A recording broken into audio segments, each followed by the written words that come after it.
V galeriji Stolp na Blejskem gradu v juniju gostuje slikarka Urška Lončar. Z mlado umetnico smo se pogovarjali še pred uradno otvoritvijo med postavljanjem razstave Gradovi v umetnosti. Urška Lončar je sprva zaključila študij konzerviranja in restavriranja likovnih del in kulturne dediščine na Akademiji za likovno umetnost in oblikovanje. No, in potem sem se namenila, ker so me gradovi že od nekdaj fascinirali, še naprej to znanje poglobiti. Se pravi, obnavljanje arhitekturne dediščine. To je bil namen, poglobiti to znanje in nadaljevati študij, podiplomski študij na Škotskem. Ampak takrat sem nekako odložila za 1 leto, tudi tam so mi ugodila, da me počakajo, ko sem bila sprejeta, in sem medtem skoraj za pol leta odpotovala v Avstralijo. Tam sem spoznala mojega strica, ki je en najbolj uspešnih in priznanih slikarjev in ilustratorjev v Avstraliji in tudi po svetu. In on me je začel spodbujati, da razvijam svoj potencial, da se vržem res v umetnost in da jaz v bistvu sem prišla iz Slovenije, ki imamo malo tak negativen prizvok, če je nekdo umetnik pa slikar. Vsaj jaz sem tako odraščala bolj s tem prepričanjem, s to miselnostjo. Ampak tam na umetnost gledajo čisto drugače, zelo so odprti, zelo v bistvu, ko en reče, da je fine artist, umetnik, slikar, je to res nekaj neverjetnega. V Avstraliji je naslikala nekaj svojih prvih del, dobila pozitiven odziv nanje in se tako po vrnitvi v Slovenijo odločila za umetniško pot. Ja, v bistvu ni bilo ravno lahko začeti. Ker je res, da sem bila skozi že skozi srednjo šolo, ki je bila tudi bolj za vizualne umetnosti usmerjena, in potem faks, je bil tudi akademija. Tako da sem bila skozi v nekih teh umetniških vodah, ampak vseeno nisem bila na smeri slikarstvo, recimo, ki bi me vseeno pripravila, da začnem razmišljati tudi kot slikar, da skozi se že med študijem udeležujem raznih razstav in tako naprej tudi v tujini, da dobiš že med študijem možnost prepoznavnosti. Med vsemi tehnikami ji je najljubša olje na platno, zato izbira ni bila težka. Prav tako tudi ne izbira glavnega motiva. Logična povezava so bili seveda gradovi.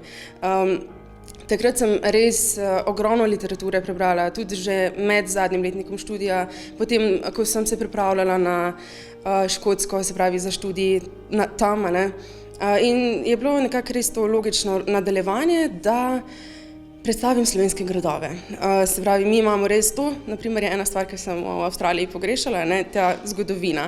Jaz imam res rada zgodovino že od malih nog, zato so mi tudi gradovi, grajska arhitektura, dvorci fascinirali že od malega.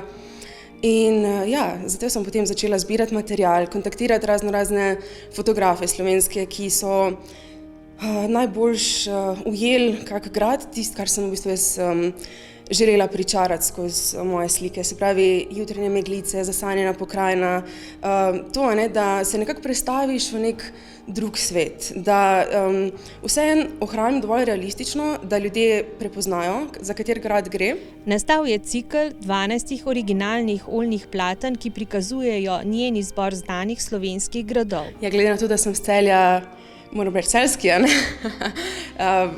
mislim, da bi kar pri celjskem ostala, ampak je vseeno, vsak ima svoj čar in definitivno je vsak nekaj posebnega. Vsak je nekaj posebnega, tudi obiskala sem, mislim, da skoraj da že vse, in res tudi, ko sem se dogovarjala za razstavo, ni bil sam Blejski grad, ki mi je ponudil razstavo, tudi Bogenšperk, Velenjski grad, skratka, res pozna se, da vseeno kljub vsemu znamo ceniti našo kulturno dediščino, grajsko dediščino, čeprav so gradovi še vedno pri nas, ki so v katastrofalnem stanju, ampak upajmo, da se zdaj to izboljšuje in da se bo res tudi to izboljšalo. Vseeno pa kot umetniški navdih bolj burijo duha gradovi, kot je v naši bližnji okolici grad Kamen. Vsak izmed teh gradov, ali je obnovljen ali v ruševinah, ima spet svoj čar, ampak za umetniško ustvarjanje bi rekla bolj, kot je grad Kamen, rahlo v ruševinah.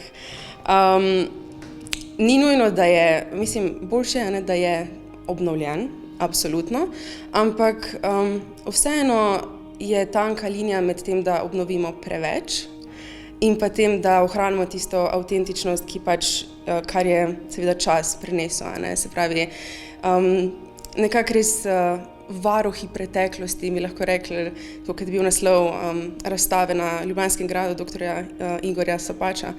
Tako da ja, je nekako čar iz moje perspektive vseeno, da so malo ruševin, da je zraven, ja, še kakšne meglice in je glih super. Razstava Gradovi v umetnosti bo v galeriji Stolp na ogled do 30. junija vsak dan v odpiralnem času gradu.